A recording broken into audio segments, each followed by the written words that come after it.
Welcome to Try This at Home. I'm Cliff Bumgardner.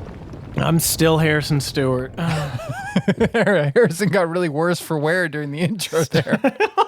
Did you guys get Shook my head a little hard. Got a bit of vertigo. All right? We've all done it. We jam out during the intro music. People don't know that, but we do. We have all done it in the intros to our respective podcasts. Yeah. Okay? Don't come for me. Or do. If you're nice. Or if you're naughty. I don't care. All right. I think you're doing a show. This week, our myths are Killer Tissue Box and Splitting an Arrow. This episode originally aired on August 3rd, 2005. It was produced by Alice Dallow and written by friend of the show, Anthony Griffiths. Great to see Anthony back. Been a little while since we saw an Anthony episode pop up, so good to see his name in the credits once again. He's back. I kind of feel like the show is back because we had two myths this week. We were in the one weird myth format. Kind of felt like we got back. We got Grant again. What did you think about this one? I thought it was great. It's fun. I thought this was a strong one. I am on record as being a big fan of the two myth format. Yeah. And the two myth format specifically, there's starting to be a trend of having the build team do something basically unrelated to, like, it is loosely related to the myth that they're testing, but like largely it's just them being silly in public, and I'm game for that. I like that. Yeah, that was really fun. This one was a rare kind of episode for me where I really enjoyed it, but on both myths, I got to the end and thought, yeah, but maybe not. Maybe there's more we could I feel like this episode left something on the table with both myths, and it has led to me really wondering if either of both of these are going to be retested. That was the thing I walked away. And normally I don't walk away from a myth feeling that, or an episode feeling that way, but this felt in both cases, I was like, there's more here. There's more to harvest on these stories.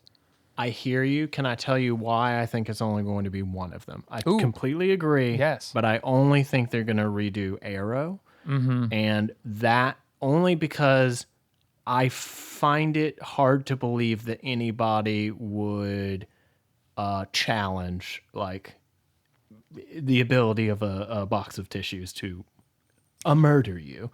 I just, that's fair. To me, that one is like the silly-ish premise that sets up our ability to just show cool stuff. So it's never really about the question itself, right? It's about the showing it and the experimentation, which is all great here. But the Arrow one, I think for two reasons. One, I think, myself included, people want it to be true. Yeah. I want you to be able to have the ability to split an arrow directly down the middle like we've seen. And two, I think there are a reasonable amount of people out there who have done it and can do it. What evidence do I have for that? None to speak of. It just feels like that's probably the case. Well, the reason I felt like the Arrow one, and I agree of the two, that is far more likely to come back, but the reason I felt that is not even so much the result, and we'll get into it. I think they pretty definitively show that there's no way it could be done regularly or on command is the phrase that they end up using, and I think that is totally fair. But the thing that they don't do that feels like such a Mythbusters thing to do is to go get a professional archer and just have them do it, or have them to at least try to do it. That's interesting. I was going to peg the thing that they didn't do as like trying for, so similar to Tree Cannon, trying to get as much like quote unquote historical accuracy. Yes, I know Robin Hood was not a historical figure. Do not come for me on this. However, there is a time period associated with him. So I was a little surprised that they didn't specifically, they did it a little by using the longbow, but I didn't see a whole lot of effort to get like the arrows themselves like accurate to the time period. Maybe. I'm not a big arrow guy. I could be wrong. Maybe that's the exact one that they were using. But it looks like they were mostly using modern tech, which I found interesting. Well, you just mentioned the Robin Hood time period and whether or not he was a historical figure. I'm just going to tease. I got a little bit of a research hole coming up on that later in this episode. Good luck. This is the one thing I happen to know a bit about. You are a Robin Hood guy. I'm Robin Hood. Did you not? Cliff, baby. This is like the You didn't Bigfoot know thing I all was over Robin again. Hood? Yes, like all along. I've been stealing from you. You're the rich. You're Little John here. Or no, King John. King John. Oh, That one's yeah, real confusing. Robin Hood guy there. That one's confused. Yeah. Immediately screw it up. Immediately, this is the thing that I know. Bah. Incorrect right out of the gate. So I guess disregard anything I say further, which, let's be honest, nobody was taking me that seriously beforehand. I don't think that this is the particular straw that broke the camel's back. Myth 1, killer tissue box. Can a tissue box be deadly? So the idea here is if you're in a car it depends accident, on what you do to it. yeah, how much? know? What have you done to it? Not what it will What do have to you. what have you done to deserve the wrath of this tissue box? The idea here is if you are in a car accident and you have something like a box of tissues sitting on the back shelf of your car and it is propelled forward and hits you in the head, can it actually kill you? And this is kind of in a Let's hope so. territory that I feel like we've seen before on the show, which is like smaller or objects with less mass being propelled really quickly. Can they do damage? We saw this with all the way back to Penny Drop, which was a pretty early myth on the show. So it felt kind of cool to be back in that territory. And before we really dive into this one, because you mentioned before, this is less about the question and more about the testing, which is great. But they actually say pretty early on, there is a little bit of there with this one. And I was glad that they acknowledged that this episode, as I said earlier, was in 2005. So their data was from 2001, where there were 13,000 people in the United States injured by unrestrained objects in the car. And they even found stories from Australia about people being impaled by golf umbrellas and like all this crazy stuff. So the idea of there being something in your car that if it flies around, yeah, they said it actually went through the seat. And the guy? Yeah, like some Final Destination stuff. It is your time. Well, if it was Final Destination, it would also, Open. Yeah, I don't know. I was reaching. I was like, come on, Harrison. There's a word for what happens when an umbrella pops. What is it? You can do it, guy. You were You're even making live, the hand boy. motions. Come on. I know. It expands. It does the engulfs, thing. It not an umbrella ejaculates. guy. It ejaculates. That's of course. That's the word I was looking for. So it's a technical term, but industry professionals know. Yeah, everybody knows. I'm not an umbrella guy. Typically, I'm not even going to go there. I was going to say this umbrella protects you from. I was going to go in a whole other direction, but not going to. Please. No, please. Different No, podcast. it's right there. Go on. Okay, all right. Fair enough. Post credit scene. The point here being there actually is some truth to this. The tissue box is just taking it to the extreme of the gentlest thing that people might actually keep in their car. Can this happen? And that is what they are teeing up. I know that the auto crashing myths carry some extra weight for you. What did you think of this one? There was something about it being like the shell of a car that kind of made it okay for me. Mm-hmm.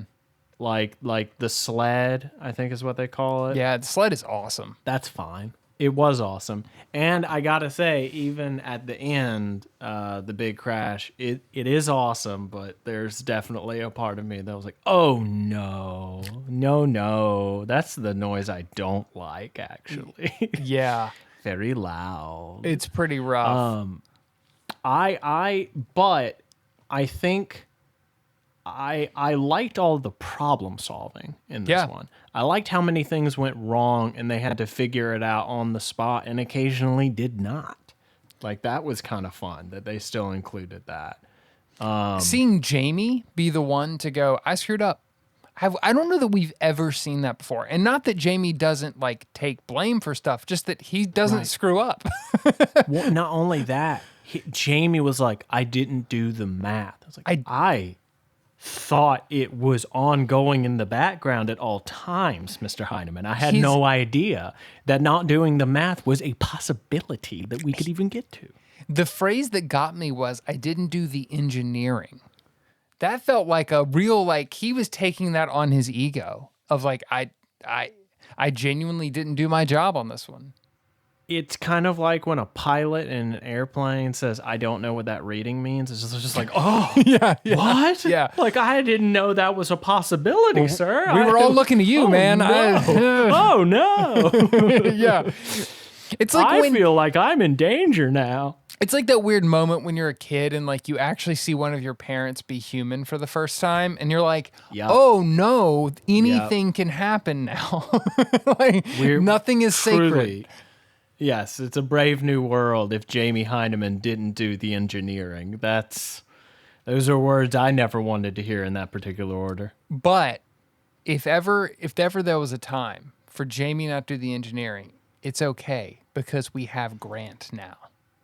Because we have Grant, and also because we got a hilarious visual out of the not working. Do you mean the ripped I-beam? Like a cartoon level ripped I-beam? Yeah. Yes. Like, it's just something that absolutely should not have rendered in this way. Like, it looks like paper. Yeah. You know? It's just yoink. Yoink. Like, that was good. Straight up cartoon visuals, which is one of the best parts of this show. Yeah, by far. But you're right. We got some Grant action. Send Grant in. We didn't actually get to this in the overall thoughts because I had 3 bullet points that in my overall thoughts, and one of them, the last one, is just Grant is so awesome. The moment he appears in this episode, I was like, thank God. I texted you, like, really, frankly, quite sad, like in the middle of this episode, because I was just like, he's such a presence every time he's on screen. He is. I mean, it's uncanny. And I think part of what there's something about him that, like, you get to see his genuine surprise, but also like elation when things go how they're supposed to. Adam definitely has a lot of that as well, but there's something just so involuntary about when it comes out of Grant, something just so pure that I'm very glad we have him for as long as we do in this show. I mean, what an unreal addition to the cast. You know what you just made me realize that I haven't thought about before? Grant is the Adam of the build team. In terms of that energy and excitement that you're talking about. Like, Carrie and Tori are both really funny, and Tori certainly has the hurting himself aspects of Adam. We see that a lot on the show. Pretty good. He's the human buster. But we had never really had someone on the build team side of things who, when something happens, they jump out of their skin and they get so excited. And that's one of the things that Adam brings to the show on the Adam and Jamie side of the equation that we've loved from the beginning, is just the childlike wonder at the things they get to do and the reactions that he has. I mean, later in this myth, when the car crashes and Adam just can't stop laughing, like, it's a very satisfying, as an audience, it really kind of, tells you there, he's the chorus. He's telling you how to react. Yes. We haven't really had that on the build team, and I think Grant is giving me that now, and especially when we get to the next myth where he's all over it. He's just so wonderful and just a great part of the show. It's crazy. We've said this before, but like, I did not realize what was missing, and then all of a sudden, here he is on the show, and it's like, how did we ever do this without him? It's also incredible how he just like completes the trinity of the build team. Yeah, in a way that, like, going into it, I mean, of course I remember Grant, like, from watching this when I was a kid, but like, it was working just fine with like Tori and Grant, or Tori and Carrie, and then you just introduce Grant into that, and it's a clean knockout every time, to the point that, like, there have been several episodes where they're giving the quote unquote main myth, or like the primary Mythbusters, like, they're giving them a run for their money, if not superseding them in some ways. The thing on that front that I had forgotten, and we'll really see this in the Arrow myth and the rig that he builds, but like, of course, the Mythbusters build incredible stuff. This rig, I'm sure we'll talk about in a minute. The testing, the like smaller scale testing rig for this car is incredible and like super cool. But the level of finesse and engineering in Grant's build, I remembered that from the show, but I forgot that it was Grant. Like he elevates the testing methodology to this whole other place than we've seen, as good as it's already been. He just like cleans it up and takes it to this level of these contraptions that just look straight, again, cartoon visuals. They look straight out of Acme Hour kind of stuff. And I had forgotten that that was him. To me, that was just part of the Mythbusters thing. And it is, but it is because of Grant. It's weird to think that we've gone, basically almost 3 seasons without him. And he comes in here at the last minute in this one, and he's just crushing it. I'm sure we're going to say that again and again, and people are going to get tired of it. But, man, I am not tired of it. It's our show. Yeah, it's our show. It's our show. Actually, I don't know if you knew this. It's our show. I do. We can praise Grant all day long. This can become the Grant Love podcast if we wanted to. To that end, I do want to recommend, if you would like to listen to a Grant Love podcast, go back and listen to our bonus episode a few weeks ago with Fawn Davis, Grant's longtime friend and collaborator and colleague, who came on the show to talk about Grant and how wonderful he was and what Mythbusters meant to him in his life. I also really recommend, Harrison and I were actually looking at this today, go to our Instagram. We put up a clip from that conversation if you want to see Fawn talk about it. Go to the comments. Fawn was nice enough to collaborate with us and share that post. And so a lot of people who knew Grant personally actually got to see that episode and reached out in the comments about their memories of him. And it's just it'll make your heart grow. In a world where very teary-eyed. In online media that is often very, very negative, it is a rare and beautiful thing to see that kind of outpouring, and we feel lucky that Fawn shared his memories with us and allowed us to be part, just a small part of that moment and sharing Grant's story. So I'm going to plug that episode a bunch, but go back and listen to it. It's in the feed, and you can watch the video version on YouTube where you can see Fawn's R2-D2 in the background during his interview. Because now on this podcast, we regularly interview people who have their own R2-D2. That is just a thing that happens to us now. That has become a part of our reality for reasons that I can't explain. I'm kidding. The reason is Cliff mostly, but the reason is Mythbusters. To be fair, no, you're right. You're right. The reason is Mythbusters, and occasionally I get to come along, which is pretty sweet for me. We haven't determined what type of guy I am. We've had a lot of I'm not an X guy, but like no man, I can see the shirt. We've not done it yet, but I can see the shirt in my head. I'm not a science guy. I'm not this guy. I'm not. And at the very bottom it says, "I am a Mythbusters guy." Ooh, that's the shirt. So that's what you are. You're a Mythbusters guy. You don't have to be all those other things because this show exists. I say we end the recording now. We're not going to top that. I mean, Shopify.com/ no. we don't have a store yet. Check out our Etsy store. Yeah. No. Not a serious plug. I would love, though, if we got some comments specifically about how we don't have a store, thus proving you watched the episode. Well, we appreciate it. Genuinely, if people are actually interested in merch from this Dum Dum show, reach out and we will make that happen. I guess. Yeah. I will. You're going to get so many DMs from like my mother and grandmother. It's going to be insane, dude. They're never going to leave you alone. Never. I did see it. Never. I saw it. I think it was an Instagram comment on one of our last episodes that was about your lighting. And I was like, oh, that seems kind of mean. And then I think it was your wife that left that It is my wife. That is correct. Who, by the way, whose fault it is that the lighting is poor because she literally sold the desk out from under me. Just gonna throw it out there. I should say for the record, Maybe a quick vacuum I was reference going to say for the record, that again no one's gonna get. Harrison is moving. There are no marital issues. It's the desk was sold to prepare for the move. We're just gonna. It's not a divorce settlement. It's not. You should have just left it. Like let me hang myself like that.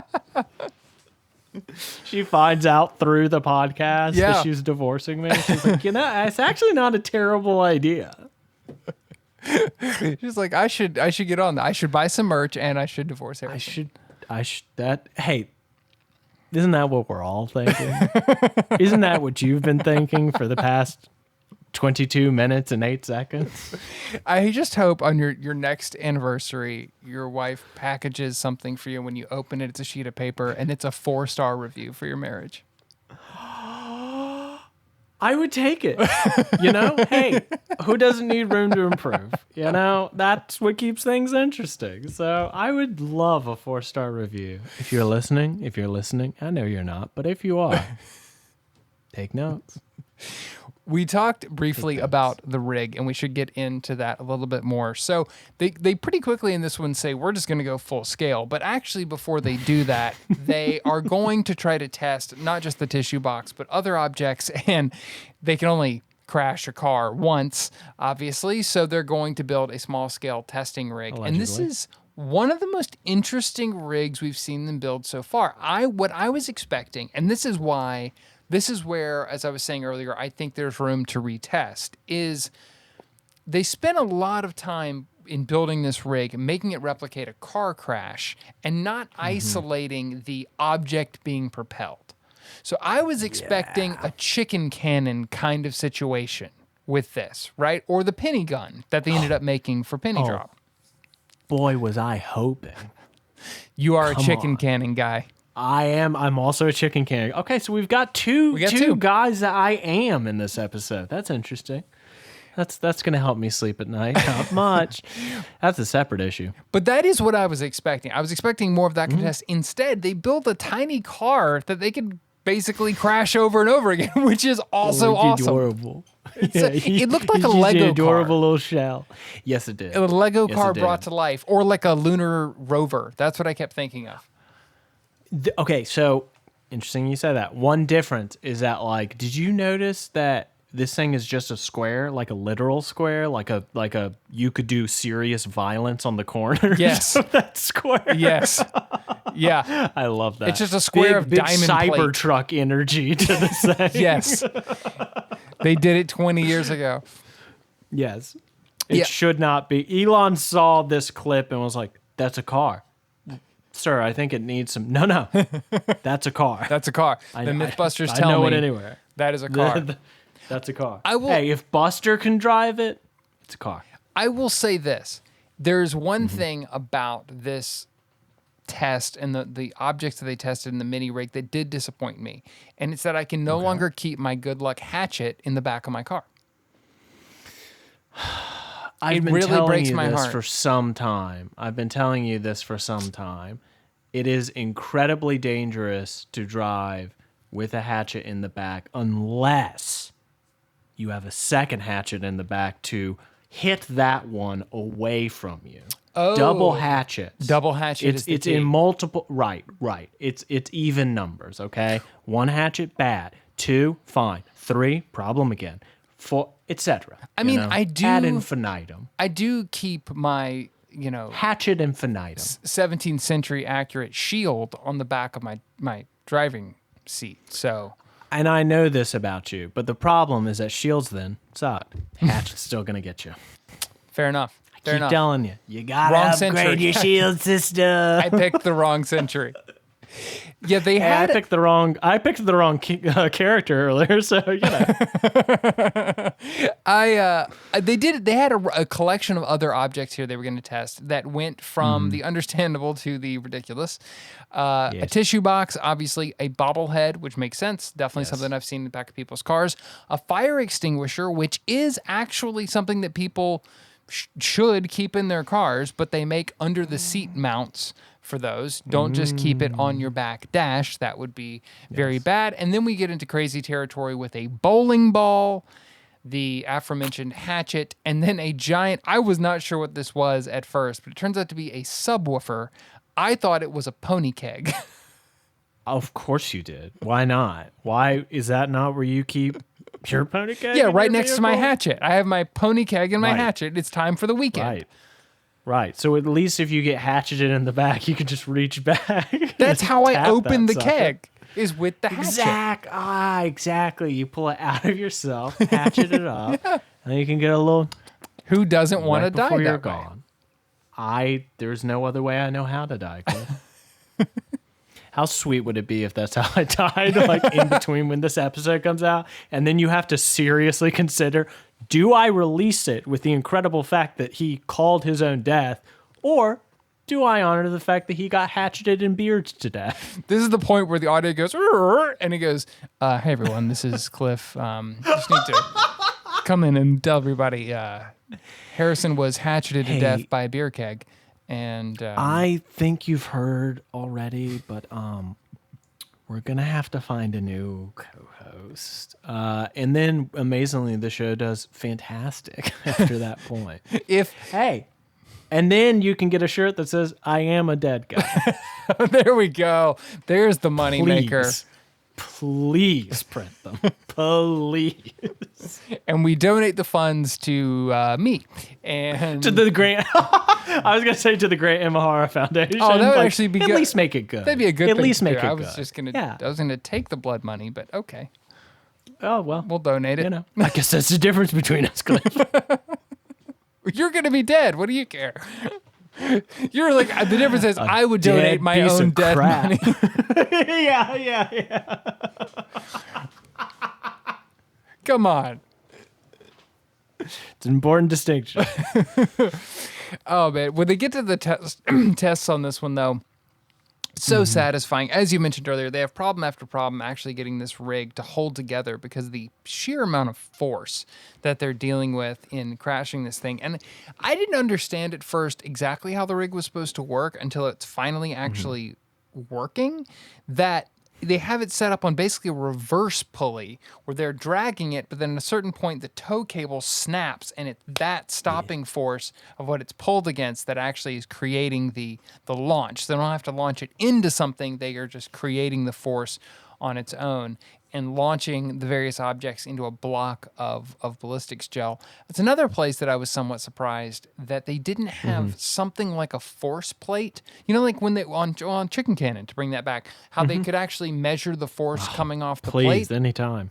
I was very surprised that there was nothing like that. They just used the ballistics gel, which really only showed results when it was something like the hatchet or, you know, something kind of crazy that produced a result. Right. Or the pony keg. Yeah. You know. Yeah. The pony keg. I mean, so I was thinking something like that. That's where, when I was saying earlier, I could see this being retested. I don't think they really illustrated, and where they go with this, totally. I'm not actually saying that I think the result is wrong. It's more in the methodology and like what they showed. But they never really isolated, can tissue box create damage? Can tissue box exert a lot of force?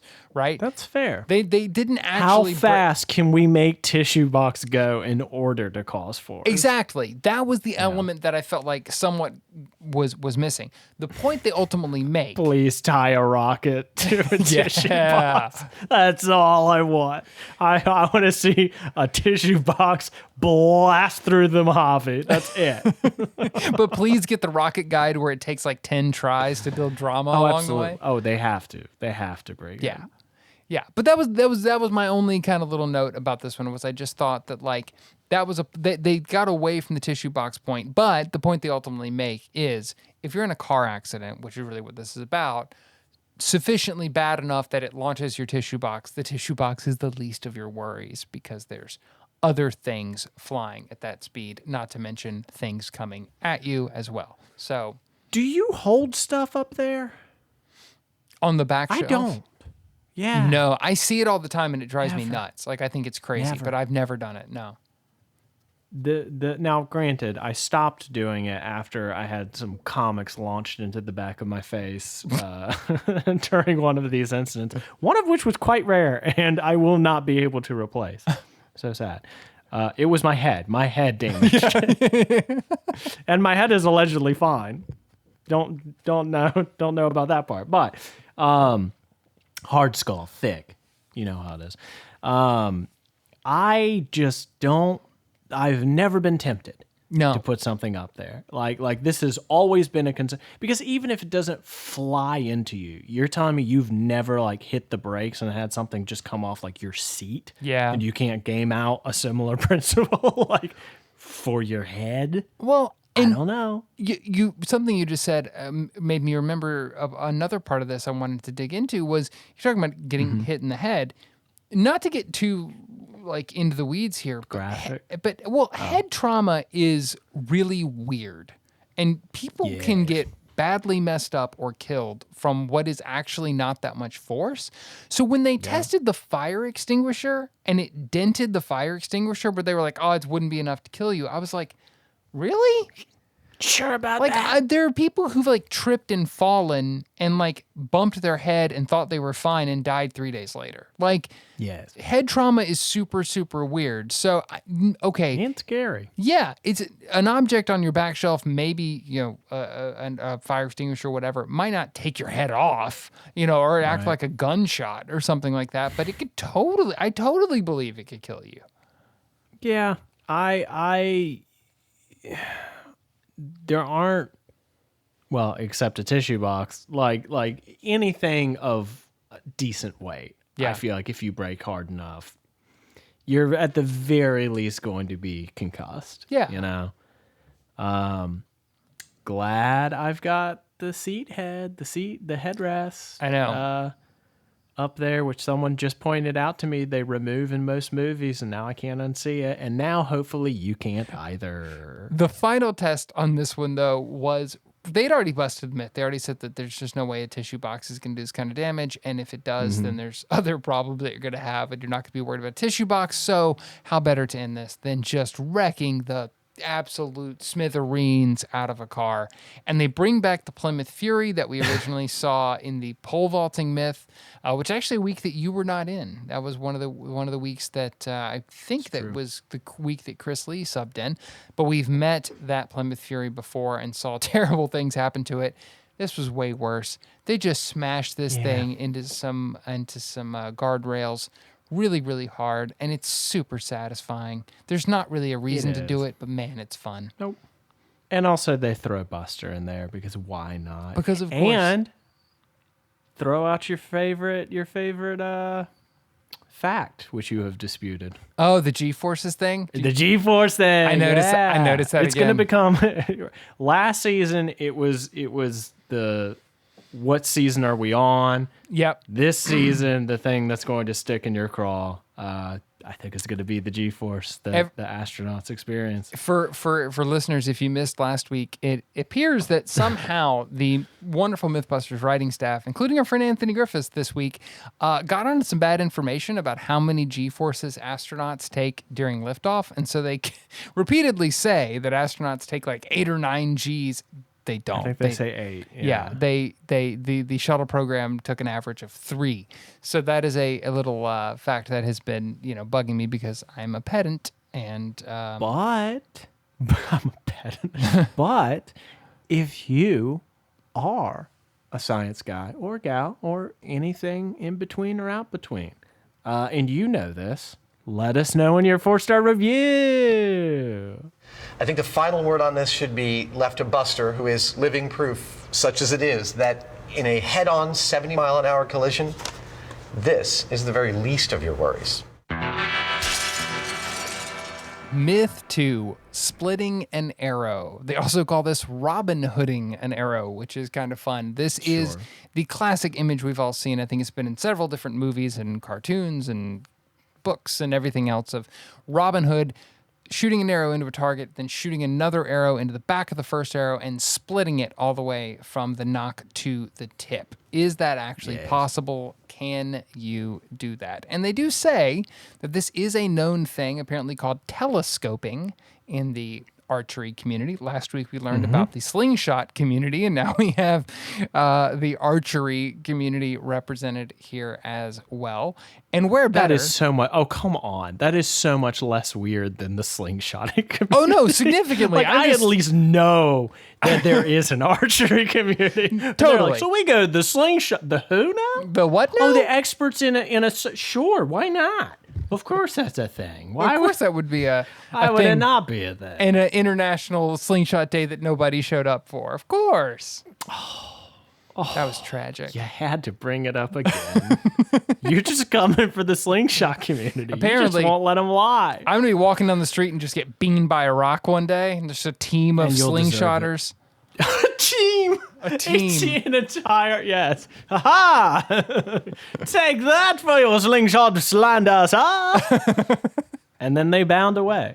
They do all sound like that. That is what they all sound like. Debate. Yeah, every single one of them. They would have fit in here at the Ren Fair, though. For sure. You're a big Ren Fair goer, aren't you? I am. I did not think I would be, but I have become a big fan of the Ren Fair. I don't dress up. That's not the side of it. I'm more on the... Wait, what? Yeah, I'm more on the alcohol and meat end of the Ren Fair than the dressing up end of the Ren Fair. But surely yes. you have a go-to shirt of some sort. Let me guess. Navy short sleeves. How did you know? No, call me crazy. You know what's funny? It's actually a really good place to wear like the nerdiest shirt you have because someone will recognize it.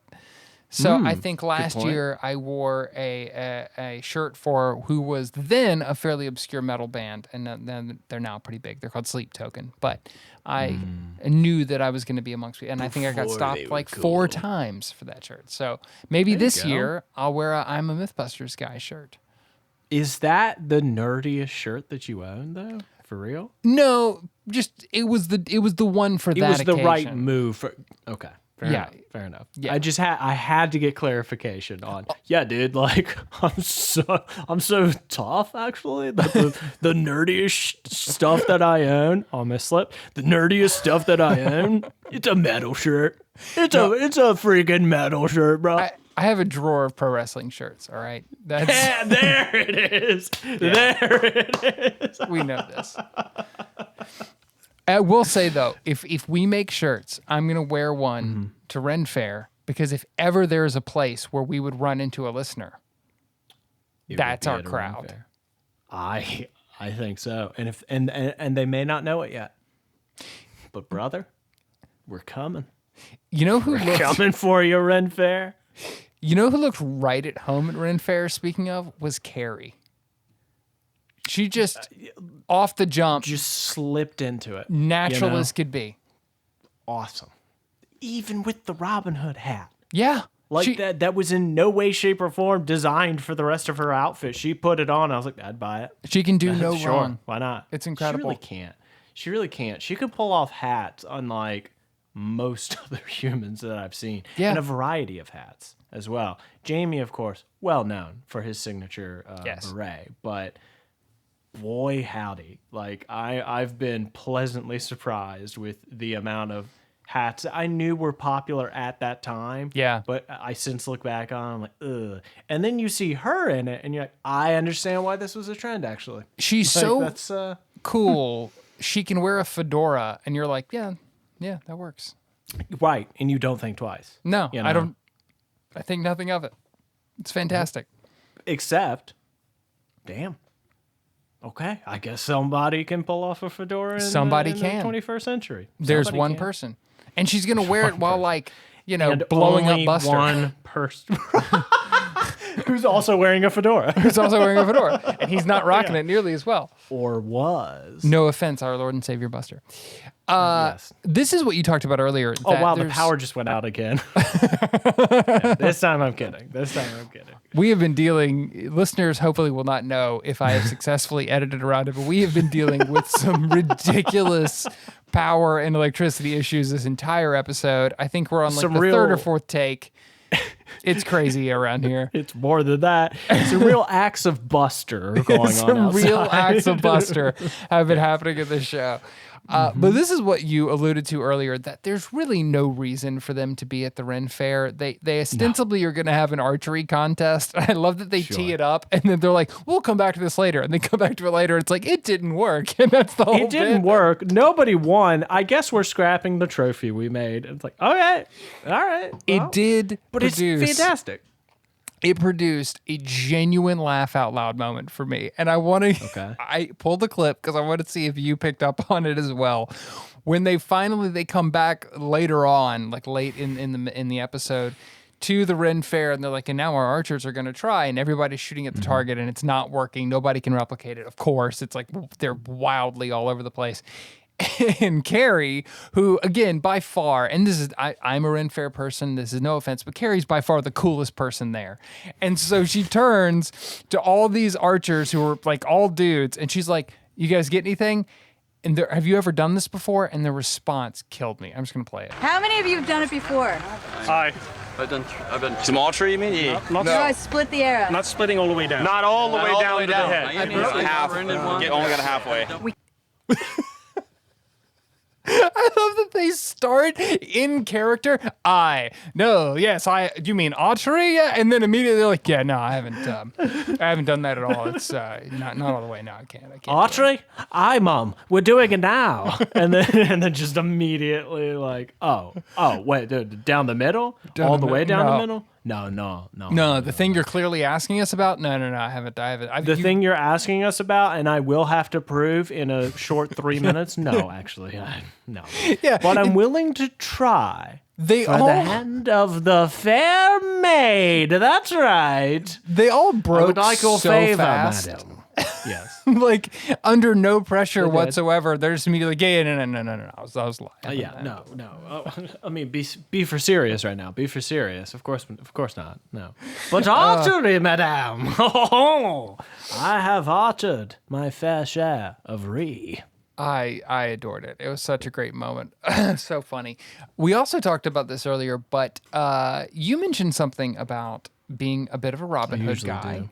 And knowing... Yeah, and then immediately disproved it. Well, but about the history of this, because I did notice throughout this myth, they kept talking about Robin Hood kind of as if like he was real. In his story. Yes. Yeah, they kept I'm really glad you like noticed this. that. In Robin Hood's time, it was like this. When Robin Hood did it, it would have been like that. And so as I'm watching it, I started to go like, wait a minute, am I stupid? Wait. Is Robin Hood a real guy? Like, I thought... I guess there is an actual King John, so like... Yeah. And Nottingham is a place, and Sherwood is a place. So have I? Yeah, I did do a little bit of research, and I found something from the BBC, which I feel like is a pretty reputable source for this type of thing. From when? 2018? Not long ago. Yeah, it was a few years ago. I don't remember exactly when. So I'll read this, and then I'll be curious to see what maybe you can add to this. But this article said that Robin's adventures against the Sheriff of Nottingham appear as far back as the 14th century, but it was Sir Walter Scott's 1820 novel Ivanhoe that really aroused people's interest. And it goes on to say that historians delving deeper into the Middle Ages have uncovered more than one man calling himself Robin Hood, concluding that Robin Hood was an alias used by different outlaws over an extended period of more than 100 years. So by that definition, Robin Hood kind of did exist in a fun way. And that is the way I prefer to think about it. I like it being like the Princess Bride, right? Yeah. Like the pirate character in that. That's how I like to think about it. Sure. You know? Where it's like it's an inherited title. Maybe somebody knew each other, maybe they didn't. I'm sure a lot of the elements of the story itself are fully fabricated. But yeah, it's one. I think there's a much greater likelihood that there is a historical Robin Hood than a historical like Arthur, say. Yeah. You know. Yeah. That one. You're dealing with further back. You're dealing with like we don't even really have a good idea of when to place this guy in history. Robin Hood's a bit more like we knew like the general time period that it would have been. somewhat based on the king mentioned, but there's also like a lot of inaccuracies with that. But there are also like interesting landmarks that now appear. For instance, like there is, I forget where it is in England, but there is an actual grave of Little John. Is it? No. Almost certainly not. But it's fun, It's fun to have these like areas that you can go to. And apparently there's like a big festival in Sherwood Forest as well. There's an archery festival. There's a statue. There's just like all of this mythology that's been built around him that I think it's kind of like Sherlock Holmes, where it's like, no, it's not real, but like, let us have this, I don't know that significant harm is being done and letting people think that this is quasi-real. And despite all that, the one thing we do know, there was a study done last year that found that he was actually a fox. So, oh, hell yeah! At least we got that. I knew it all along. All along. And he actually was killed by his friend, who was a hound. So sad story, Robin Hood. In the end, so sad. A tragedy, really. To be killed by a friend, felled by a friend, a once friend. I don't think that's even how The Fox and the Hound ends. I'm not sure. I don't think I've seen it, and if I have seen it, it's been quite some time. I'm gonna be very surprised. They kill each other, right? It's a Disney movie, and they kill each other in a brutal, bloody fist fight, paw fight to the death. I haven't seen it. Are we recording anymore? I haven't seen that movie in probably 20, 25 years, but I would bet all the money I have that it does not end with the hound mauling the fox to death. I don't think that's how that movie ends. It's possible. Theoretically. Disney was different, man. Back then, Disney was different. They were hiding penises in movies and all kinds of things were going on back then. Hide the hottest fox I've ever seen. I'm joking. It wasn't hidden at all. It was very in your face. It was very obvious. And they yes. We're going to have to do a rewatch that also now includes of Fox and the Hound. The Fox and the Hound. But I meant Robin Hood has some spicy foxes. It also has the snake character that like advises the king folds its arms. Yes, snake arms, which is fantastic. He's got snake arms. I love when they do that. Well, just Disney imagine movies. being an animator and you're given the task of anthropomorphize this snake, and you're like, I've got nothing to work with. No Apparently hair, they had plenty. No anything. No, give him elbows. It works every time. Give him elbows, give him a little cape and a little hat, and brother, that feather's going to be doing a lot of the talking, believe you me. Talking about the Grant of it all in this show. What? Good enough. Certainly good enough. I was actually putting off having to somehow steer the conversation back because I had no idea. I had just nothing in the chamber. I don't do segues. I just keep going. I just hop right back on. There's no crafty transition. It just you're like taking notes. He'll run out of steam soon. Oh wow, this is a long one. Oh, he's still going. Okay. Snake arms. I didn't see this going to snake arms. Snake arms. All right, we're on snake arms. So the cool thing about Grant is that he builds machines which can fire arrows. Well, so that is the thing I wanted to say is we got a moment that is not, it's not quite an achievement unlocked sort of moment because it's not a recurring phrase or something like that happens on the show. But we got this moment where they're shooting all these arrows and like Tori takes out his longbow and they're in the shop and they're trying everything over and over and nothing's working. And finally Carrie looks at Grant and it's like, ugh, can't you just make a robot? And I was like, yes, that is like an indelible part of the show to me is just when all else fails, Grant, make a robot and we got him here and it's awesome. Build it. Grant, Skynet, now. Now. You got it, boss.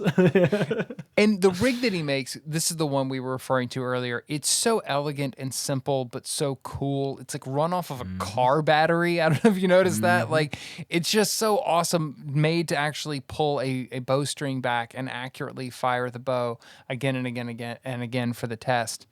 And it just works. It just works, and it's awesome to watch, and they're giddy about it. And That is literally the only part of this that makes it think, oh yeah, damn, maybe it is impossible. Is that if Grant's robot can't nail it, I'm not sure it can be nailed. Yeah. I'm not sure it's something that was designed to be nailed. Well, it's actually interesting the point that they get to with that. And this is where I started to think about surely they're going to call in an archer to actually give this a go. And they don't end up doing that. But They did in a way. in a way. But like they start talking about how actually they think Grant's rig might be imparting too much force. Like it might actually be bending the arrow when it hits and causing a glancing blow. Because they get some chips. They can get like 6 inches down. Non-stop chips, really. Yeah. And they cannot get anything. Where's the Dales? Yeah. They can't. Wow. We're some animation references this week. Not what I was thinking of. Oh, you're there. So different. Good luck getting back from that one, Bumgardner. I was just imagining the Chip and Dale movie where Dale murders Chip at the end of it. He sure does. May he rest in peace. But and then they made a second one, and then it was just totally unaddressed. yeah, he's just back. Carried on. Just never happened. Gets murdered again. It's insane. That's Different how every actor, Disney film ends. different voice actor. We're back. Yeah. So this is the thing I wanted to talk about that I referenced at the very top in terms of should they test this again? Maybe this gets tested again. I totally buy everything that they're saying here. And at a certain point, they change the question from is this possible to essentially is this repeatable? Is this a thing? Because that's kind of the way it's implied. Is this a thing Robin Hood can just do anytime he wants, right? It's On command. On command. That's the phrase they keep coming back to. And that I totally agree with. But where they end up with in all their testing is it really depends on the arrows. Because what they find looking at the high speed, which is super cool, is that the arrow that's moving, the arrow that's being fired, is essentially following the grain pattern of the arrow it hits. So it's kind of a, 1 in a million. If you shoot enough arrows at enough other arrows, eventually could it happen? Probably. And you could test different types of arrows. You mentioned that earlier of like testing things that are, different materials. It feels like there's more you could dig into there with this. Again, it's never going to be repeatable. I totally acknowledge that. And if that's the core of the myth, then yeah, it's busted across the board. But I did feel like, I don't think it's impossible.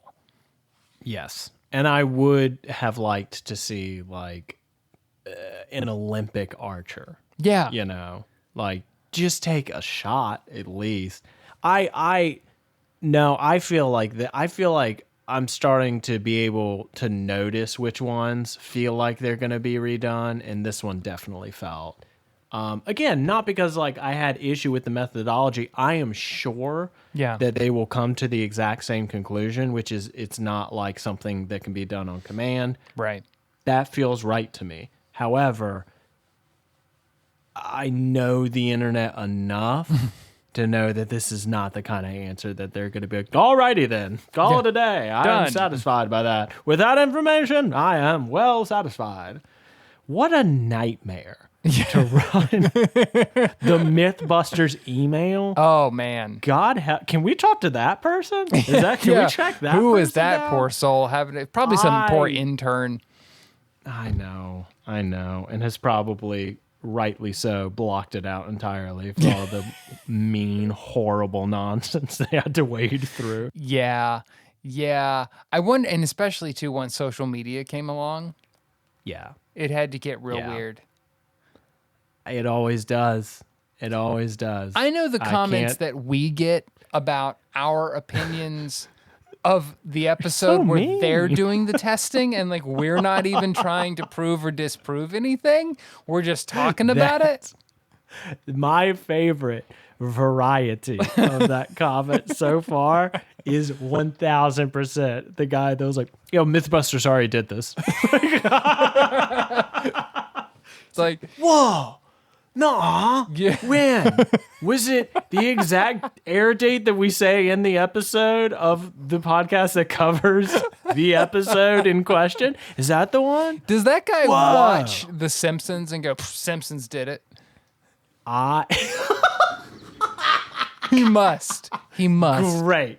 Great comeback. It's not even a comeback. I don't blame this person. I don't even know that they were like intending to be mean, there's a high likelihood that it was ironic.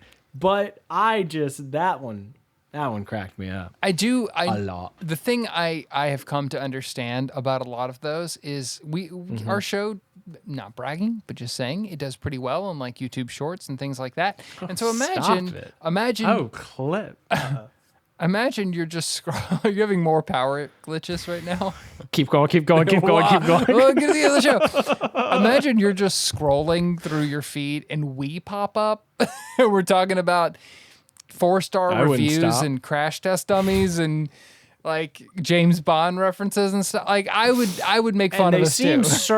They seem certain that there is a part in the episode that's very, very funny, but they just can't show it to me. Yeah. They keep saying this. If you listen to the whole thing, you'll find it, but it's not in this clip. Like a needle in a haystack. Mythbusters did it. Okay. All right. Come on. That's enough. Come on.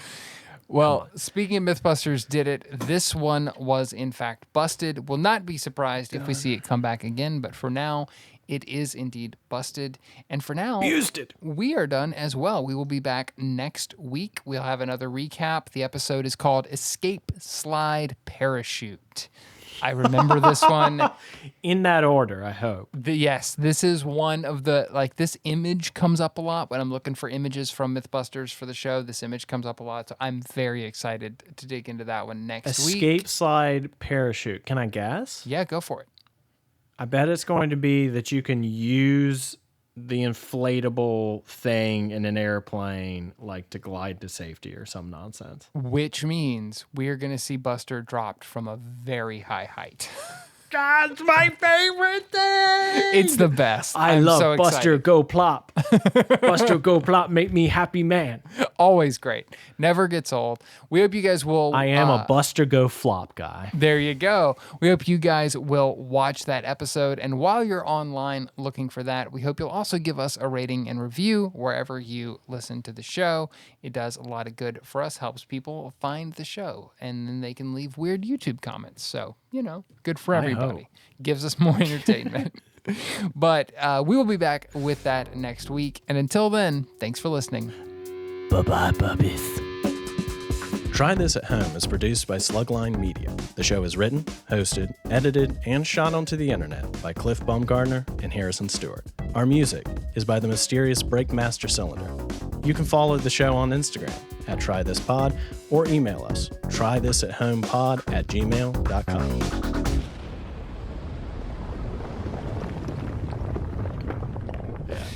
But where they end up with this, and this is where I earlier.